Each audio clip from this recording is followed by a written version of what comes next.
काहीच झाली नाही पुढची अंमलबजावणी. मला चाराने सुद्धा भेटले, एक काहीच उपयोग झाला नाही काढायचा, एक पैसा सुद्धा आला नाही. उलट विमा काढायला आपले पैसे जात आहे, त्यामुळे यावर्षी विमा काढायची इच्छा नाही. मला वाटतं कंपनी आणि सरकारचं साटेलोट आहे, कारण की केंद्र सरकारचे जे प्रतिनिधी आहेत, अधिकारी वगैरे योजनेचा आढावा घेतात, चुकीच्या पद्धतीने आकडेवारी मांडतात.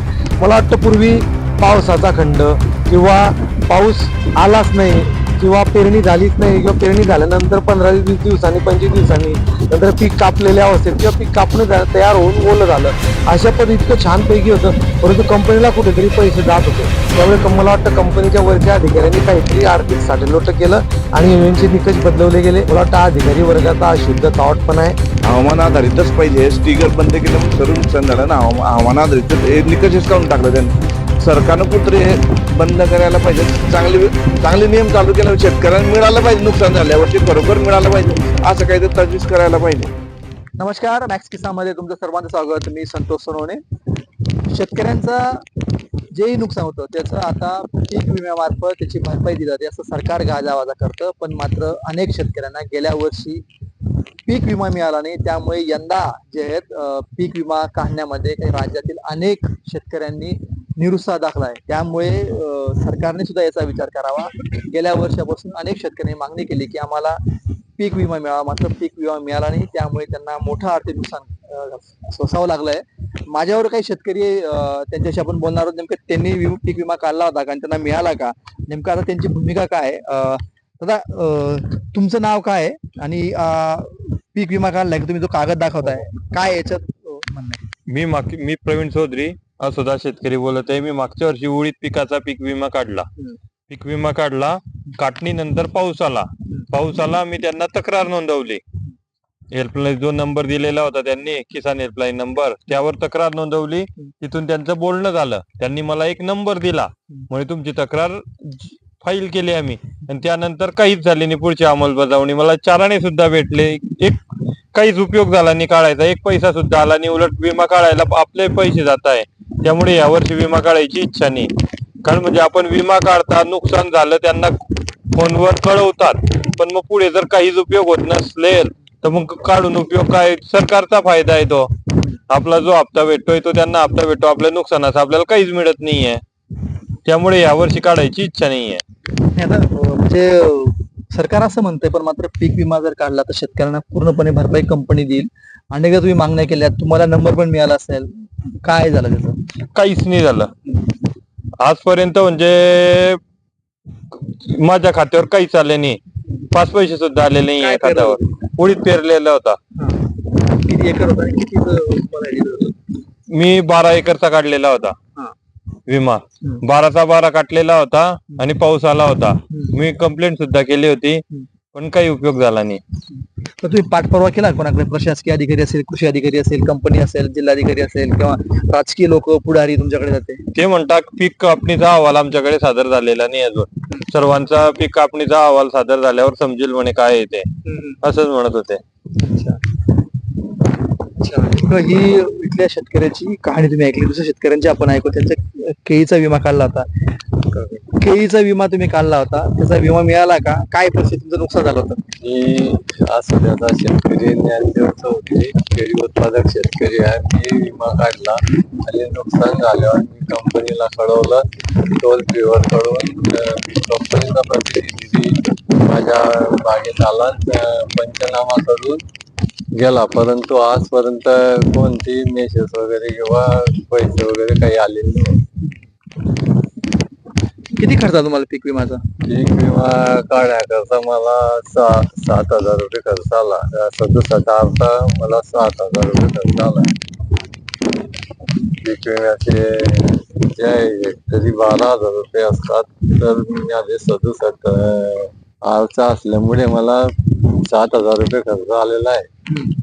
तरी मला आतापर्यंत मेसेज किंवा पैसे वगैरे काहीच आलेले नाही. तरी आता पुढे विमा न काढण्याची माझी इच्छा आहे. तरी शासनाने याची दखल घेऊन विमा धारकांना पैसे देण्याची विनंती करावी असं तर म्हणे. बघा तुम्ही किती सिंपल त्यांनी सांगितलंय की हे जे शेतकरी आहेत त्यांचा म्हणजे पीक विमा मागच्या वर्षी काढला, पण मात्र अजून विमा मिळाला नाही. एक सरकार नेहमी असं म्हणत असतं की आम्ही शेतकऱ्यांना पूर्णपणे भरपाई दे. आता सरकारने खूप मोठा गाजावाजा करून कर्ज माफी दिलेले असं ते म्हणत असले, तर मात्र खरं जर शेतकऱ्यांना पीक विमा मिळतो त्याच्यातनं जरी त्यांना जो लाभ आहे तो मात्र मिळत नाहीये. अनेकदा जे ते अनेक गोष्टी जे आहेत त्यांनी सरकारकडे, लोकप्रतिनिधीकडे, अधिकाऱ्यांकडे सुद्धा मागणी केली, पण मात्र पीक विमा कंपनी आणि प्रशासन जे आहे त्याची दखल घेत नाहीये. आपण नेमकं ज्या या संदर्भातलं जे कृषी तज्ज्ञ जे आहेत किशोर चौधरी यांच्याकडे जातो, नेमकं काय ड्रॉबॅक आहे, खरं तर काय अडचणी येतात, आणि हा खूप गंभीर विषय आहे की शेतकरी पीक कर्ज भेटत नाही, पीक विमा मिळत नाहीये, पण मात्र आता त्यांची अशी अपेक्षा झाली की आता आम्ही पीक कर्ज मिळत नसल्यामुळे पीक विमा काढणार नाही. मी सुद्धा एक शेतकरी आहे. या प्रक्रियेतला एक महत्वाचा घटक आहे. परंतु मला मागच्या वर्षी 2 वर्षापासून शेतकऱ्यांना जेव्हापासून विमा कंपनीने निकष बदलले, म्हणजे सरकारने निकष बदलले या योजनेचे, तेव्हापासून प्रत्येक शेतकऱ्यांना नुकसान भरपाई तुटपुंजी किंवा नाहीच्या वर. या वर्षी सुद्धा जळगाव जिल्ह्याने 16 कोटी रुपये हप्त्यापोटी कंपनीकडे जमा केले आणि फक्त 1 कोटी रुपये नुकसान भरपाई मंजूर झाली, पण ती खात्यात जेव्हा प्रत्यक्ष येईल तेव्हा आता मला वाटतं यामागे एक मोठं कारण आहे की पूर्वी 5 निकष होते. काढणी पश्चात, काढणीच्या अगोदर, पेरणीच्या अगोदर किंवा पेरणी झाली नाही, असे 5 निकषांमध्ये शेतकरी तक्रार करून पंचायत झाल्यानंतर त्यांना मदत मिळत होती.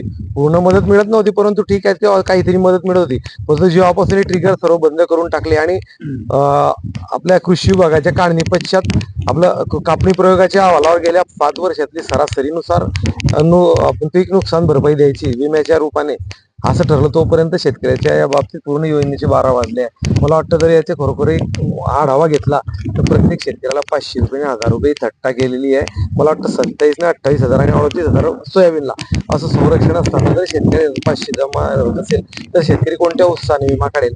आणि एवढी प्रचंड विमा पंतप्रधान पीक विमा योजना आपण जिला स्वतः पंतप्रधान साहेबांचं नाव असलेल्या योजनेत जर असे प्रकारे शेतकऱ्यांना मदत मिळत नसेल तर कोणत्या तोंडाने शेतकरी काढतील. त्यामुळे आर्थिक नुकसान सोसायची क्षमता या योजनेत होती. नैसर्गिक आपत्तीमुळे नुकसान होतं, तिच्याबरोबर जर नुकसान भरपाई मिळत होती. असं एक साधा सोपा नियम असताना जर मिळत नसेल तर मला वाटतं याच्या योजनेचा सरकारने गंभीरपणे विचार करायला हवा.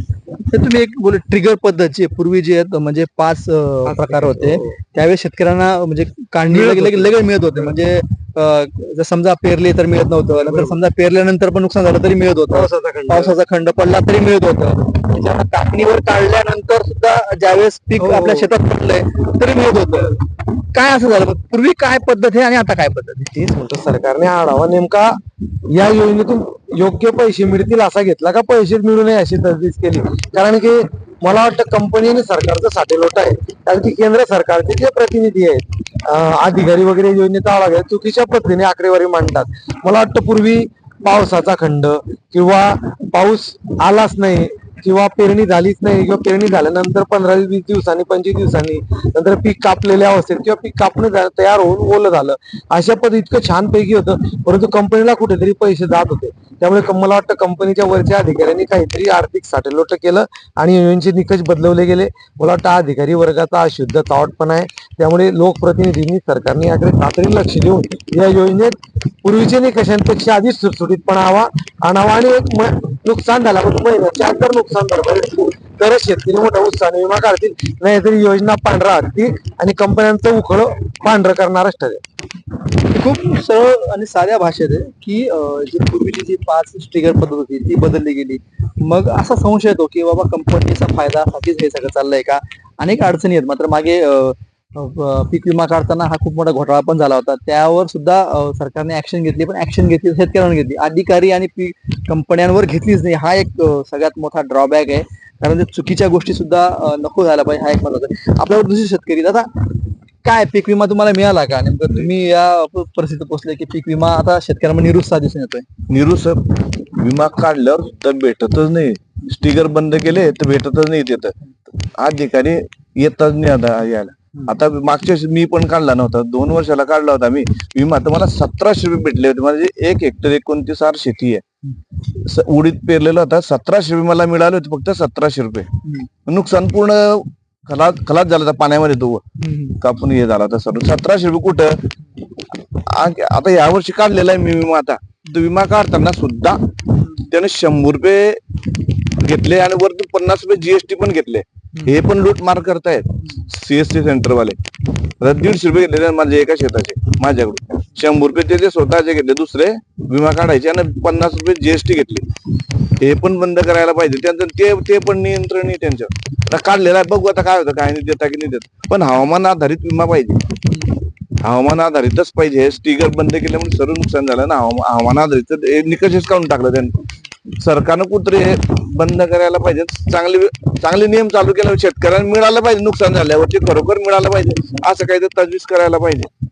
मी तर माझ्या मागल्या काहीच भेटत नाही. जावं ठेंगा दाखवते तर सरकारच ठेंगा दाखवले तर कसं काय झाले. विमा काढणारा शेतकरी ठेंगाच दाखवतोय सध्या सरकार. खूप महत्व सांगितलं की हवामान आधारितच विमा पाहिजे, कारण सध्या हवामान इतकं प्रचंड प्रमाणात बदलते. केव्हा पाऊस पडतो केव्हा पडत नाही, म्हणजे आणि मग आता काय बदल करावा लागेल. हवामान न करता मग दुसरं फक्त एकदाच वर्ष सरासरी करतं. पीक विमा योजनेचं नाव हवामान आधारित पीक विमा योजना होती. आणि मला वाटतं याचे सर्व जे निकष याची कार्यवाही हे जर अधिकारी वर्गाच्या हातात दिली आणि त्यांच्या अहवालावर दिली तर योजनेची 12 वाजणारच आहे.